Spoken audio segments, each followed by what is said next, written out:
Okay, let's begin. It's kind of hard to explain OCD to somebody who doesn't have it. When you first mention it, the first thing people usually think of is the germaphobe. But my Starbucks cup has been rotting on my bedside table for the past 3 weeks and probably has COVID-20, 21, and 22 in it. Or they'll imagine somebody who's very highly organized. But I keep all my antidepressants in a bowl, mixed together in a bowl beside my bed, and play Russian roulette, taking them in the dark before I sleep to see if I wake up the next morning. You see, OCD is one of those things I can only really explain in the form of stories, not words. So when I was maybe 8 to 10 years old, I had this habit of responding, maybe, maybe not, when asked if I did something. An example being, I'd come home from school, and my mom would ask me, "Jade, can you put the dishes away?" And I'd be like, fine. So I'd go over to the kitchen, and I'd put the dishes away. Well, I'd put the dishes away, and then I'd wipe down the counter a couple of times. And then I'd go up to my room to play Moshi Monsters for 3 hours. When my mom would go into the room and ask me, "Hey, Jade, did you put the dishes away?" I'd say, maybe, maybe not. Because in my head, the idea of there being a molecule of the porcelain plate on the counter meant that the job wasn't done. And if I said I did put the dishes away and there was a molecule of that plate on that countertop, I'd be a liar. And I had a fear of lying.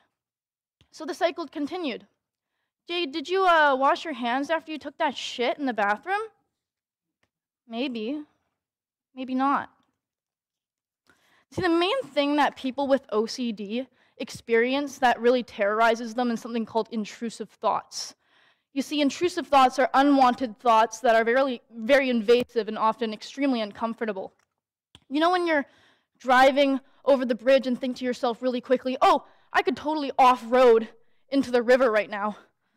Yeah, somebody without OCD might think about that thought for, 5, 10, maybe 30 seconds. Somebody with OCD will think about that thought for up to months. First, they'll stop driving over the bridge because they're scared they're going to kill themselves. They won't go to the beach or the lake or the pool.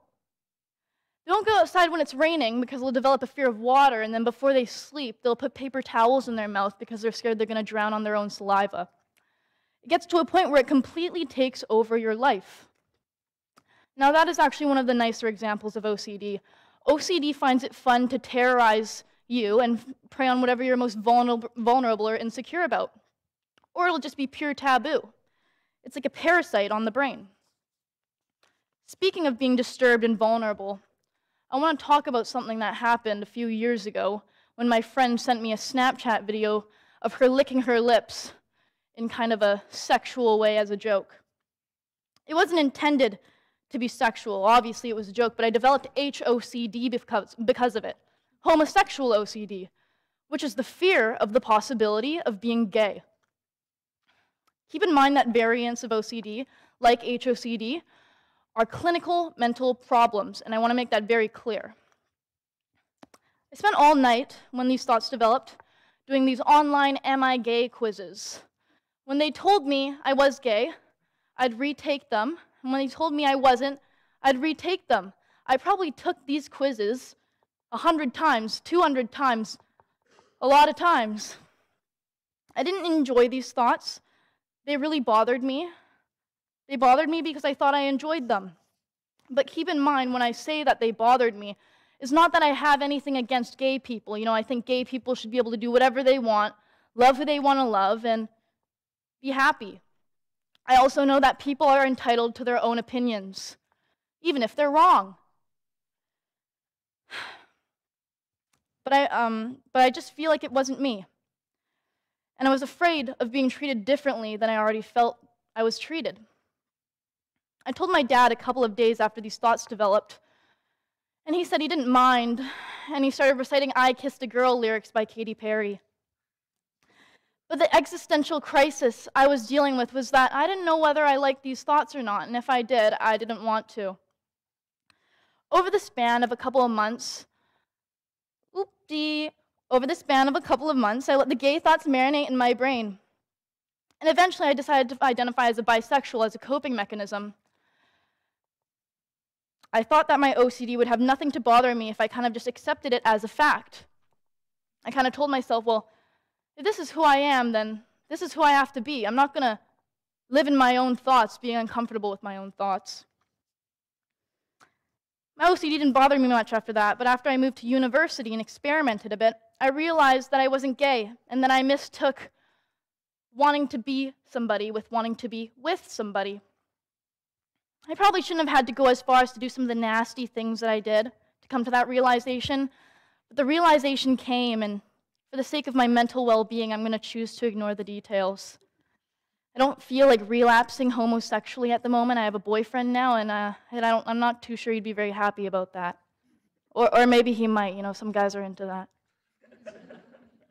But that was the end of my HOCD. Now I like to spend my time on the OCD subreddit, talking to people who are currently dealing with HOCD and trying to make their lives a little bit less miserable. However, I got under a little bit of fire when I told somebody who was suffering to just, try it and find out. But yeah, they didn't like that very much. I'm a big believer in trying anything twice, but yeah, they didn't really agree with me on that one. You see, people with OCD, they crave something called reassurance, which is basically where you need somebody else to tell you that you're okay. And sometimes you need to give people with OCD reassurance because it temporarily alleviates the pain caused by these intrusive thoughts. But because this reassurance is only temporary, it's only going to lead you to wanting more, which is why the only way to truly get rid of it is pulling it from its root, which means accepting it as a possibility. But sometimes accepting your intrusive thoughts as a possibility isn't always possible. OCD is as smart as you are. You and OCD both equally have the capability of thinking rationally and critically on both their sides of defense. And you need to be smarter than it in order to outsmart it. I'm going to have to deal with OCD and its attempts to torture me for the rest of my damn life. However, I've learned how to deal with it because I've learned how to separate my character from my thoughts. And that is a lot harder than you can imagine. OCD attacks your deepest and darkest fears. And my deepest and darkest fears are being a rapist, a pedophile, or gay. I'm not saying that any of them are even similar or on the same level of either of them. Those are just my fears, and it attacked each and every single one of them. I developed POCD shortly after HOCD when I saw a kid 4 years younger than me who I thought was quite cute. POCD is pedophilic OCD. The obsessive fear of the possibility of being a pedophile. Now, POCD, when you see, I want to stress actually, when I say the possibility, when you have OCD, anything is a possibility. I could think the blazer that I'm wearing is a possibility that I am. I could think that I am the shoes that I'm wearing right now. That's a possibility because your brain just tells you all these crazy things. So, I just want to get that out of the way. When you see a really cute kid at, the park or the aquarium and think to yourself, oh, that kid's going to grow up and be really pretty or cute one day. I'm just going to say it hot because we all think it. We all think it. They even have a phrase for it. Oh, she's going to grow up and be a real heartbreaker one day. Yeah, my OCD took that and turned that into something unconventional and disturbing. Very disturbing. Now, pedophilic OCD is not something you can accept. From my experience, it's something that would be very difficult to come out of okay if you don't have the pre-existing skills to separate your character from your thoughts. I had disgusting thoughts and dreams about underage kids, and I didn't allow myself to look at children in public for a period of time. But the way that I got over this is because I came to the realization that I've been down this road before, and I know who I am. And who I am is not a pedophile. So thankfully, I got over that one.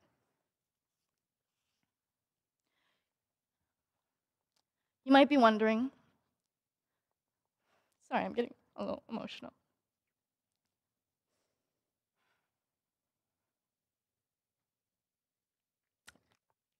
You might be wondering where my family was in all of this. And I want to start by saying that my relationship with my family to this day is better than it's ever been. I can't express the amount of gratitude, respect, and admiration I have for my family. Because growing up with OCD made things really hard. I said things to my family that nobody should ever say. But I said these things because I was miserable, and they couldn't make me feel any better. And everyone, when they're a kid, wants to feel like their parents have the power to take all their pain away, but they don't. And I continued to say these things to them because I knew they were the only people that would let me and still love me after.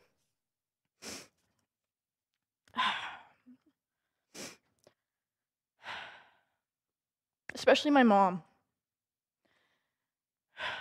And I said horrible things to her because I needed comfort from her in a way that she didn't know how to give me. And it's not her fault, even though I treated it like it was her fault for a really long time. And I really wish that I could take the things that I said back, but I can't. And I have a choice to either live the rest of my life with that guilt or try to become a better person out of it, because we call something like that a sunk cost in economics, which is where the milk has already been spilt.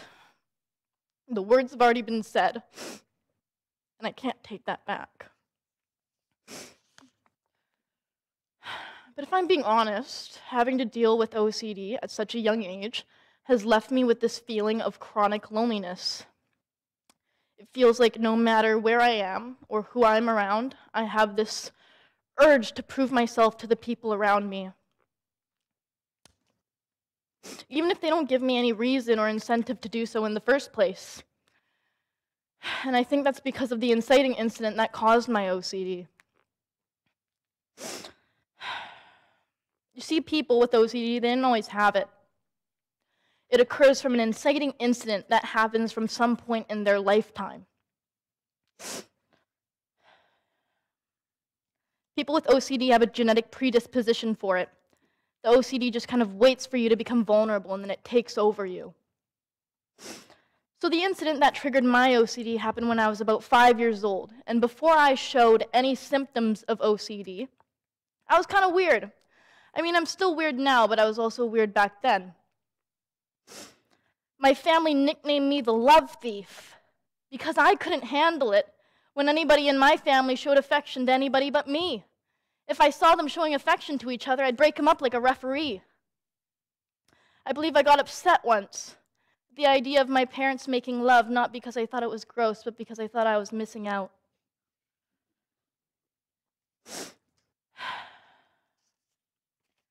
So one day, I went into my parents' bathroom while my dad was taking a shower to grab something random like a cloth or some bar of soap, and I told him, "Hey, turn around so I don't see your pee-pee."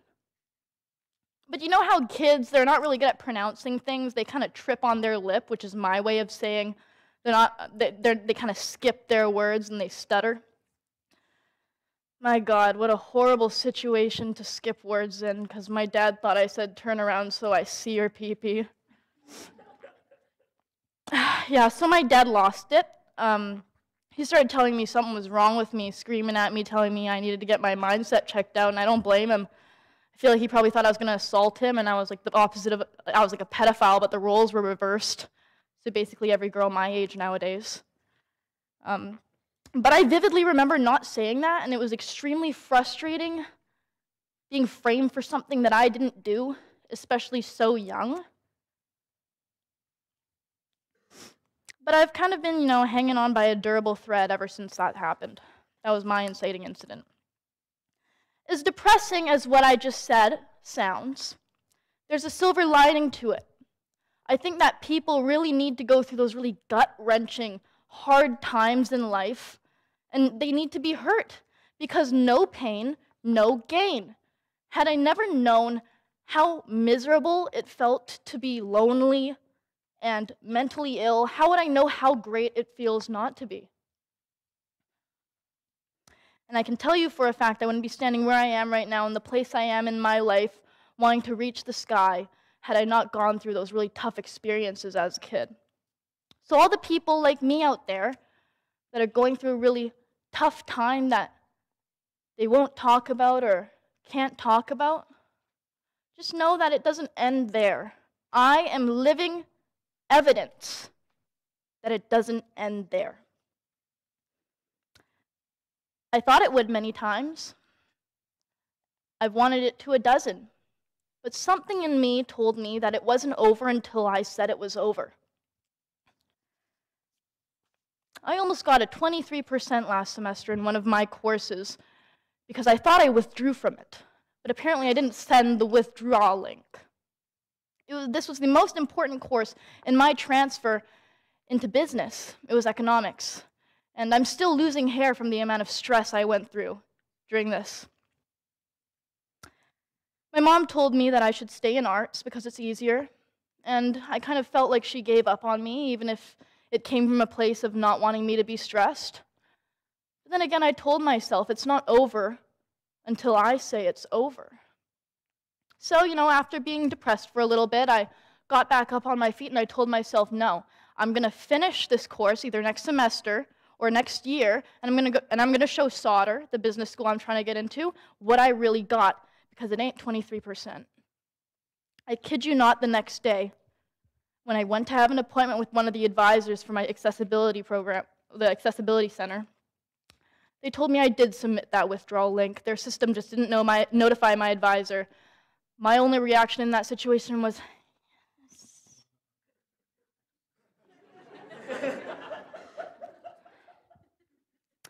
And guess who just aced their econ exam the other day? Me!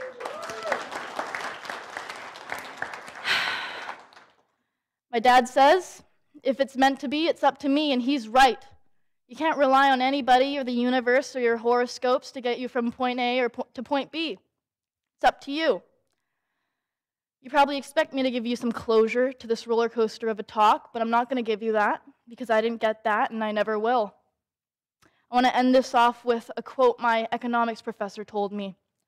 He said, Jayde, life is what happens when you're busy making other plans. He told me that while I was walking him to his car crying about not getting granted a concession in his class. Turns out he stole that quote from John Lennon. Anyways, that will be it from me, guys. Thank you so much for listening.